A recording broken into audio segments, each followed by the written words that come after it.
আসসালামু আলাইকুম। আশা করি সবাই ভালো আছেন। আল্লাহর রহমতে আমরাও ভালো আছি, তবে মোটামুটি। কারণ বাসার ভিতরে সব থেকে ছোটো মানুষটা যখন অসুস্থ হয় তখন কোনো কিছুই আসলে ভালো লাগে না।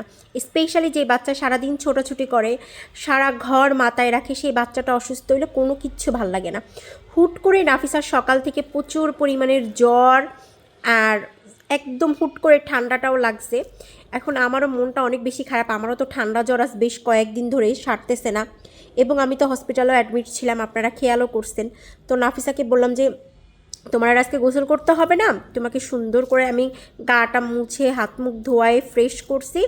এখন এই যে দুপুরে লাঞ্চটা নিয়ে আসছি, অল্প একটু ভাত আনছি, ভাতটা ছড়াই নিয়ে আসছি, তারপরে ওই ভাতটা কমপ্লিট করে খাবে না, কারণ ও এমনি খাওয়া দাওয়া আগে থেকে অনেক বেশি কমাই দিছে। হুট করে ওর খাওয়া দাওয়াটা কমে গেছে, কালকে বেশ ভালো ছিল।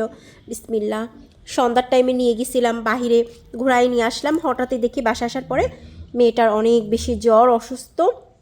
এই অবস্থায় সে আবার পরীক্ষাও দিয়ে আসছে, আজকে সাধারণ জ্ঞান পরীক্ষা ছিল।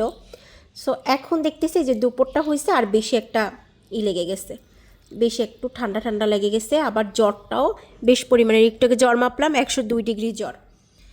তা এখন খাওয়াই দাওয়াই আবার ওষুধটা খাওয়াই দিব।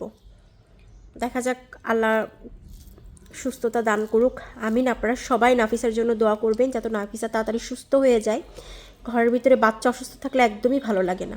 আমি তো অসুস্থ বেশ কয়েকদিন ধরে, আমারটা আমি নিজে থেকে অ্যাকসেপ্ট করে নিছি, যেহেতু আমি বড় মানুষ, প্রবলেম নাই। বাট বাচ্চা অসুস্থ হলে একদম মাথার উপর দিয়ে একটা প্রেশার যায়, কোনো কিছুই ভালো লাগে না, মন মানসিকতা কিচ্ছুই ভালো লাগে না। আজকে তো রান্না বাড়া আমি করি নাই, কোনো কিচ্ছু আমি করি নাই, সারাক্ষণ নাফিসের কাছে ছিলাম।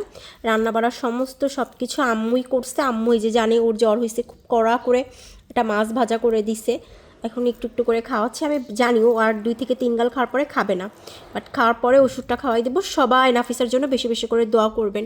সবাই ভালো থাকেন, আল্লাহ হাফেজ।